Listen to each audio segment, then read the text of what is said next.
Meet the team that doesn't just talk about impact, they ignite it.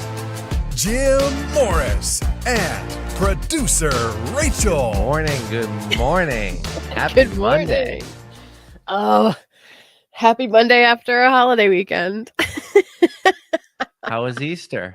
Relaxing with the fam? It was it was relaxing. I ended up doing lamb chops on the grill because my family is obsessed with lamb chops on the grill. So try to find lamb chops at the last minute.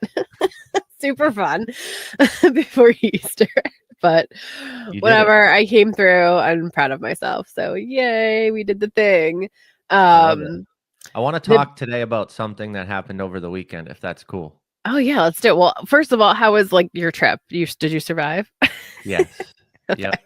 We are headed back right after this, so it'll be fun. I do a turnaround when I mean heading back. Like I'm home and then I go back out for a couple days. So a lot of travel this month, but one of the things around travel that I've changed is only traveling when it energizes me. So I know you and I have talked about this. We probably talked about this on the Rise and Energize, but not taking a lot of traveling speaking gigs and making sure that the speaking that I'm doing is in alignment with the host. So that's something that's been really important to me because sometimes I'd travel last year and I'd get there and it would be like, oh gosh, this is not in alignment, or this is all everybody's setting this up to pitch this offer, and it was a free event. So just some of the stuff that I've done drains my energy, knowing where the heart lies and the passion behind the host. Whereas now I'm being very discerning on that. So I'm excited about travel, which is very different. Really quickly on that though, I also feel like because you have little kids. And so when I had little kids, when they were little, I have kids now. They're 13 and 14 though. They're not like babies like Jim's are. But for me, it was like it had to really mean something for me to leave them. Does that make sense? Like I wouldn't just pick up and go. It has to be something big enough that aligns enough that I can give enough value and that I can help people for me to leave the house. Do you feel like you're also sort of setting those expectations now, because you've been doing speaking gigs for a long time now, right? Like you're so sought after, right? And so it's hard because you're probably getting so many offers now when it's like, oh crap, like I don't want to let people down. This is a great opportunity, but it has to be an amazing opportunity for you to leave your babies. It's when I did my goals for 2025 and I created my trackers and my scoreboard, and I run a plan called 4 Disciplines of Execution, and we create lead measures and lags and all that stuff we teach in the Impact Effect community. It's stuff that I used to charge outside for the community, up to $1,000 for a session, but we give it to everybody in the community as a member. But when I did that, one of my wildly important goals was to not wake up more than 20 nights away from my family and kids. So that changed my entire speaking career. That changed a lot of the momentum I had. I mean, shit, I just came off a TEDx talk in September of last year with a ton of momentum to then create a wildly important goal around not leveraging that, essentially, right? Like if I'm Such only a tough going to one too. if I'm only going to be tough. 20 nights, I've got to sacrifice something, and it's not going to be my family. It's going to be pouring into others. And I'd rather sacrifice pouring into others from stage than sacrifice pouring into my family in real life in present day. And that's a tough decision, especially when you do 2 years straight of a lot of travel, a lot of gigs, and really pushing to build that brand. It's really tough. But at the end of the day, the energy drain from a tough conversation with my wife that I'm not there, or I don't support, or I'm missing these magical moments. I don't want that. Stay away, bro. Like, no, I don't want that. And But you it's also tough know, and it's wait, hard. really quickly, you also understand that in the speaker track, right, that there will be other opportunities. I think a lot of times we get sucked into like, oh, I have to do this now. It's never going to happen again, right? Meanwhile, the conference is again next year. So like if you do what Jim said, which is like, I'm not going to be away from my family more than 20 nights, then you start plotting out your next year. You start plotting out your 2026 and be like, hey, bro, I can't do this one this year, but I'd be happy to put you first on the list for next year, right? Again, it's just managing those expectations. And to your point, I would much rather manage those expectations than my spouse's expectations and my kids' expectations, right? Because who's going to remember us when we're dead and gone? They are, not the guy whose conference you missed, right? So I love that reframe. I watched an interview actually this morning before this call. Yes, I'm the psycho who watches interviews every single morning at 4 a.m. And it was a gentleman who's a billionaire. I can't remember his name because I turned it on and I was so entrenched into what he was saying. I didn't even look at his name, but it was on Modern Wisdom with Chris Williamson, and he interviewed a bunch of billionaires. He's a billionaire. And Chris asked him, what's the regret of a billionaire? He said every single one of them regrets the times that they didn't spend with their family, every single one of them. And most of them aren't married anymore or have remarried or don't have a great relationship with their children. And it's funny, we're having this conversation today, and I just had to make this decision 4 months ago. And it just reassured it, and it's reassuring it again and again and again, because at the end of the day, it takes so much energy from me if I'm going to look inward selfishly to have those types of conversations, because I'm not right. Like, I know where my heart lies. I know where my ethics lie. So it takes so much more energy for me to try and convince my wife that it's the right thing to do when my heart, my face, my body language is saying the opposite, because I know that it's not the right thing to do. So I know that level of convincing or persuasion and ultimately manipulation at that point, because it's not influence for a greater good, it's influence for a negative. So that's how I define manipulation and compare it to influence. Influence is positive impact. Manipulation is negative impact. So instead of wasting all that energy to just ward off and defend my decisions, why don't I just make the right one that my heart and my head is telling me to do, knowing that it will give me more energy selfishly, but ultimately knowing that it's the right thing and I'm in alignment with how I want to live my life, how I want to instill these characteristics into my children and allow them to rise up and make some of the same decisions and situations. I think back of my dad, and I think back of, you could say, all these bad things that happened in my life, but there's one thing that always stuck with me was my dad worked overtime. My dad had a drug addiction. He was working, 100 hours a week, and we were broke, and I couldn't get financial aid to go to college. Right. And he's making good money. He's making $140K a year. So I can't get, but one thing stood out for me. He'd come home from work. He'd probably go back to work. He'd come home at 3:00. He'd probably go back to work around 7 or 8, because that would be overtime. He worked for the electric company. So someone would hit a telephone pole. They'd call the list of people because he was in the union, and most people would pass, and he would pick it up and he would go and do it. But he told me every day at 3:00, you'd be outside with the baseball and the 2 mitts, because we're going to spend this time knowing that I may have to go back to work later. And that stuck with me because I get to create everything that I do today. Like, there is no work I have to go back to. I am the work. I am the business. Everything that I've built, everything I'm doing, I've created and I own, right? We're in partnership. I own a piece of impact effect, but you are a partner. You own a piece of it too. So I've got responsibilities to my family, but also to my business, and I've got to over communicate those. So I am living at the highest energy and the highest output of what I can produce for everybody that I'm involved with, whether it's tied to a contract, tied to a marriage, or tied to just love of bringing someone into the world. I want to do the things that give me energy through that, you know?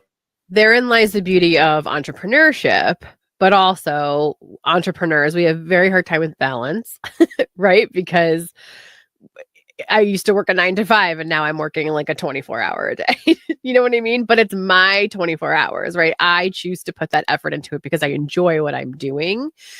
That's number one. Number two, and I know you've heard this a million times, but for somebody who now has like teenage kids and older kids having children, like the time really does go by so fast. Like I miss my babies. Like I'll look at pictures and be like, oh my God, like when did they turn 13 and 14? Like it's crazy to me. Like I thank God, I hope you're taking as much video as you possibly can, because we will all sit around and we'll just watch videos of them little, because it's just, they love to watch themselves little. And then I love to see it because it's like, oh my God, I think that for the first 6 years of their lives, I was in baby fog. Like my husband and I will tell you, like around 6 or 7, we like all of a sudden like the fog lifted and we were like, oh my God, we're aware, not disassociating about everything. So like the time really does go by fast. I know in the moment when they're screaming and they're crying and they're puking and there's poop and all the things, like it doesn't feel that way, right? You're just like, when is this going to be over?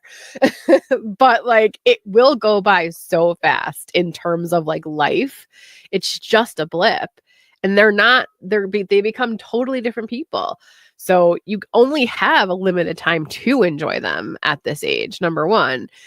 Number two, what do you do and what advice do you have when, and I know this has happened to you, when you get the phone call from somebody where it's like, I need you to speak at this. I need you to come travel to this. Like, come on, bud. Like, I need you to be there for me. How do you mitigate that situation where you can maintain the relationship, but also not have to talk to your wife and negotiate, right? Because you know there are those people that have high expectations of you. Like even happened this weekend, like a holiday weekend where I had clients texting me and like needing stuff. And it's like, oh, how do I mitigate that? Like, how do I deal with the situation? So how do you deal with that, especially as a speaker who wants to continue speaking on stages? What do you do when it's like, but I need you to be there for me, but it's like you've already committed to being with your family? Like, how do you handle that situation? Like, what do I say next time? Well, the biggest mistake I've made in those situations is doing it through text. Every time I've done or had that conversation via text, it typically gets interpreted the wrong way. So I pick up the phone, which is super scary, right? Like I'm going to address it immediately. Like that's scary. And I'm an extrovert. Some can say I'm pretty direct. Some can say I'm pretty aggressive. I like to attack the problem so I don't avoid it, because I know I have a problem with avoiding things. And once I get 2 or 3 mental avoidance, it kills me, because then I start beating myself up and talking negatively internally, which I think is, the biggest problem in all of us. But ultimately, when that happens, I call the person and I just tell them the truth. I explain. Sometimes we forget to give the details. And sometimes we don't want to give them. We don't want to open up. We don't want to be personable around it or relatable. I make the phone call and I just let them know, hey, I really want to be there with you, but this is more important. This is my family. At the end of the day, if I lose all my businesses, I can't make money. Who's going to be there for me? Your event? No, right? But I'm not going to say that to them, right? So what I'm just going to share is like what's going on. I'm going to give them the details. A lot of people are like, they don't deserve the details, or, this is your life and they don't need to know it all. I call bullshit on that. If you care about someone, tell them the truth, right? If you care about yourself, tell yourself the truth. The truth is, this doesn't align with my goal right now, and I'm focusing on me. And I hope that you can respect that I am working on something that's taking all my time and energy, and I'm focused on it, and I can't wait to celebrate and share with you. But I can't make the event. And I think you just have to tell the truth around the fact that you want to be there And you want that person to know that, but you also need that person to understand that this is what the priority is. This is what the game plan is, and I can't change this. And I think that really defines a level of relationship and a level of maturity. So what I mean by that is, if I tell, let's just use our friend Brian Galkey. If I tell Brian Galkey I can't be somewhere, even though I love Brian, I want to support Brian, and I just tell him that, hey, dude, I can't be in Dallas that week. I love you, bro. I'm so happy for you. I want to support you. I'm supposed, I told my family I'd only spend 20 nights outside of waking up with them, and we're at 19 right now, and you can't be number 20, because that gives me 8 more months of the year with no availability for anything. Like, what if my mom gets sick? I've got 2 kids and a wife. I can't just bring the family to Boston. I need to fly solo and go help my mom, because I need to probably leave in the next 2 hours. She may not make it through the night. Right. So like, I can't limit myself from those things and have open availability for that to happen, for me to be present and to support some of the other people I love. I say all that and give the detail because it's the truth. And how Brian, and again, this is fake, this isn't real, but like, say Brian responds and says, oh, really? You can't squeeze one more night away from your family? Well, guess what I know about Brian now? He doesn't respect his family. Brian would squeeze one more night. Brian would make a commitment and then not fulfill it. And again, this is not true, so this is just an example.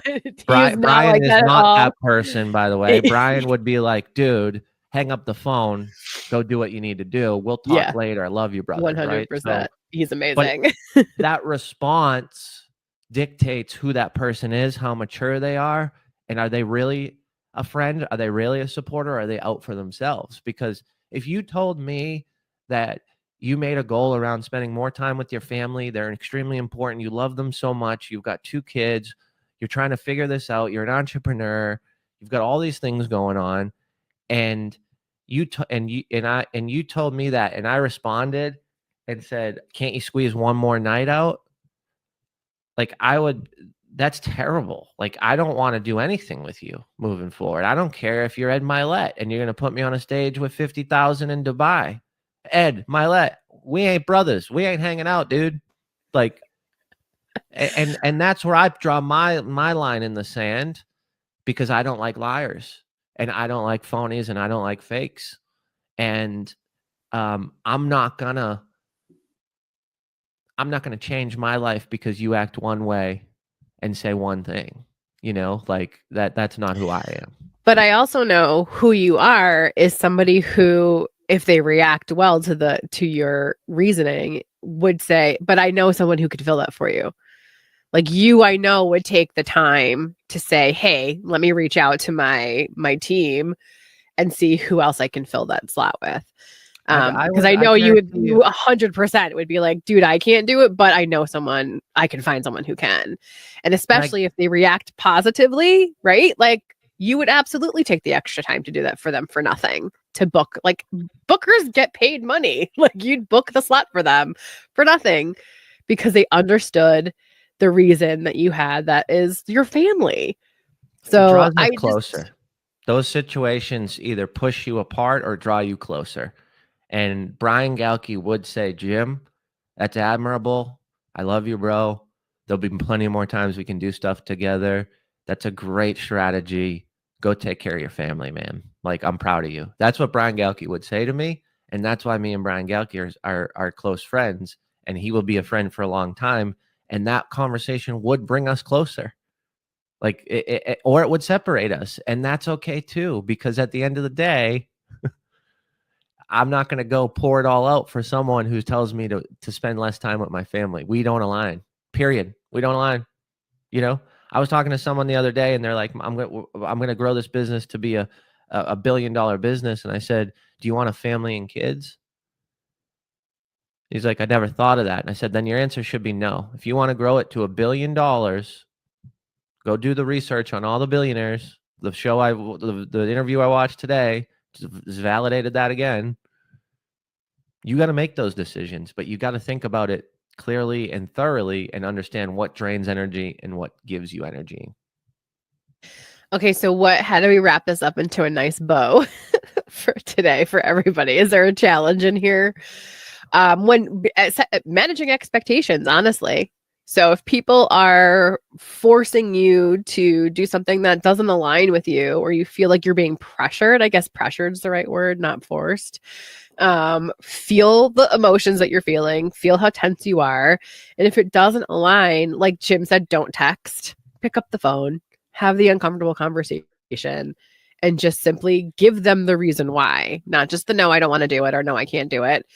I want to spend time with my family. This doesn't align with my goals and what I'm trying to build for my life. And that's okay. And if you can fill the spot or you can help them another way, I have done that before where I'm like, I can't do this event for you, but here's 5 people who can, right? I totally believe in collaboration over competition. And if somebody else can help you and serve you better than I can, absolutely, here's their phone numbers, give them a call. So don't be scared to push back. And just say, no, this doesn't align with my goals right now. It's okay to say that. Like, it's okay to choose you. I think so many of us don't. And it will hurt you in the long run if you continue doing things that just don't align. Do you know how I met Brian Galke? Janine Driver said, how else can I help you? I love what you're doing. I align with it so well. Do you need more speakers? And I said, yeah, I actually need one more. And she said, perfect, because there's only one person I would recommend. And that level right there of trust, of direct honesty, like allowed me to meet Brian Galke, and now we're good friends, you know? So it's like Janine Driver took the gig and went above and beyond, knowing that we align and my goals align and it would align with Brian. And now look at us. I mean, we talk every week. So it's keep showing up with how you do it and keep helping people, but just be honest with yourself and be honest with them. And like you said, pick up the phone and have the conversation, because text messages never get interpreted the way that I want to send them. To the point where I like use emojis so people understand my tone of voice. Like, that's how bad of text messaging. Like, I'm terrible at text. I'm way too direct, but I don't mean it. You're from Boston. Like, I'm from New Jersey. I get it. Like, we don't have time to put flowery language in there. It's a no. It's a no. Oh my gosh. All right. So everybody today, honestly, like, live in your truth. It's okay to be honest with people. And when you start to live in that truth, right, and are really in alignment with yourself, it's magic, the people that start to flow into your life. Like, you won't have these uncomfortable conversations anymore, because you'll have people around you and surrounding you who get it, who are just like, cool, I support you no matter what. Thank you so much. Next time. So that's it. Start aligning with yourself. First, number one, don't be scared to be honest, and then watch how the magic happens, where like your whole life and the people around you will change. I love it. Happy Monday, everybody. Happy Monday. Happy Monday. Bye.